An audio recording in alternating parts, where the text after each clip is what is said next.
Welcome back to The Explainer. I am so thrilled you're joining me today because we're going to demystify something that literally every single one of us is doing right this very second. We are aging. Now, usually when we think about getting older, we hyper-focus on the physical stuff, right? But what's actually happening under the hood? How do our minds, our core sense of who we are and our place in society actually evolve over the decades? Well, today we're going to break down the 3 core pillars of maturation to get a real handle on the human lifespan. You know that common fear? That getting older just inevitably means a slow, unavoidable decline in our mental sharpness? We worry we're losing our edge. But as we'll see today, the science suggests something so much more fascinating. It's really not about a hardware failure. It's more like we're just upgrading to a totally different type of operating system to meet the changing demands of life. So, here is our game plan for today. First, we'll dive into how intelligence actually changes. Second, we'll look at Erikson's psychosocial development model. And finally, we'll talk about adjusting to life's timetable. All right, let's jump right into part 1, how intelligence actually changes. To really get this, psychologists generally divide our cognitive abilities into 2 main buckets: fluid intelligence and crystallized intelligence. Think of fluid intelligence kind of like a computer's RAM or its processor speed. It's your raw capacity to think fast, adapt, and solve brand new problems without relying on past experience. It's your on-the-fly, puzzle-solving brain. Now, on the flip side, crystallized intelligence is basically your hard drive. This is all the accumulated knowledge you've built up over the years, your reasoning skills, your vocabulary, your life experience. It's the reason why you can perfectly recall the lyrics to an obscure 80s song, even if you just forgot where you put your car keys. So, what happens to this mental computer as we age? Well, research shows that our speedy fluid intelligence actually peaks in young adulthood and then slowly begins to decline. And this is directly tied to structural changes in specific parts of the brain, namely the prefrontal cortex, which handles all our executive functions, and the hippocampus.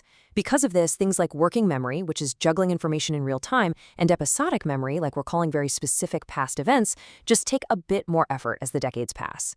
But here is the really good news. Our crystallized intelligence, our long-term semantic memory and general knowledge, stays incredibly stable. In fact, it can even keep growing well into late adulthood. We absolutely do not lose our stored knowledge. Plus, there's a ton of individual variation here. Staying physically active and keeping your brain stimulated works wonders. So normal aging isn't just about losing cognitive skill. It's just a shift in the kind of intelligence we rely on most.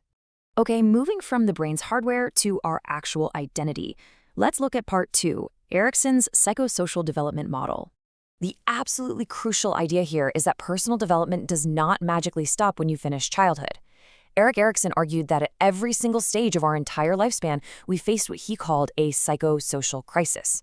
Now, crisis sounds super intense, but in this context, it just means a specific conflict or a turning point. And how we resolve each of these specific conflicts helps us build a new trait or virtue that essentially equips us to handle whatever life throws at us next. Life is quite literally a series of these necessary adjustments that forge who we become.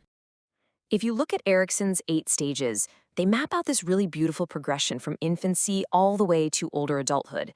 Notice how the whole foundation starts with simply learning basic trust versus mistrust as a baby. And as we conquer that, we step up into toddlerhood to develop autonomy, then initiative, and then industry as a kid in school. Every single stage is a foundational building block for the next.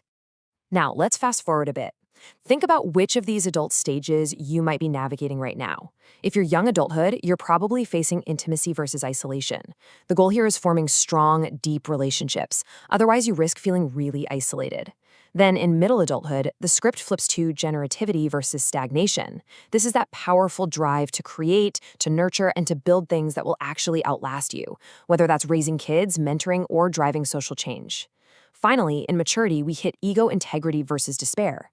This is when we look back on the whole journey and either feel a profound sense of peace and fulfillment, or we struggle with regret.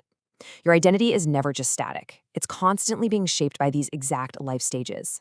And that brings us to the outside world in part 3, adjusting to life's timetable. Because let's face it, we don't age in a vacuum. Psychologist Bernice Neugarten introduced this incredibly insightful concept called the social clock. This is the reality that our life course is highly structured by society. Every culture has an unwritten timetable for when we are supposed to acquire certain roles, when to finish school and when to get married, when to have kids, when to retire. We use this cultural clock to structure our entire lives, and subconsciously, we are constantly measuring ourselves against it. Are we on time or are we behind schedule? So here is why Neugarten's model is so essential for understanding the second half of life. Psychological adjustment isn't just about what happens to you, it's about when it happens. If a major life event is on time, meaning it's socially expected, like retiring around 65 or experiencing widowhood later in life, it demands a lot less individual adjustment. You have peers going through the exact same thing, and society already has a built-in script for how to handle it. But if a major event is off time and highly unpredictable, like the tragic death of an adult child, it requires immense psychological effort. You're suddenly forced entirely off the expected path without a societal script to guide you, which massively increases the risk of emotional destabilization. Which brings me to a final thought I want to leave you with today. Ask yourself, are you living life according to your own internal developmental pace, or are you merely keeping time with society's clock? Because as we've seen throughout this explainer, the human experience is absolutely not just a simple downward slope. Whether we're talking about the shift from fluid to crystallized intelligence, the evolution of your identity through psychosocial crises, or how you handle society's predictable milestones, aging is a dynamic, lifelong process of adaptation. Thanks so much for joining me today, and I really hope this gives you a fresh perspective on the absolute marvel that is the human lifespan. See you next time.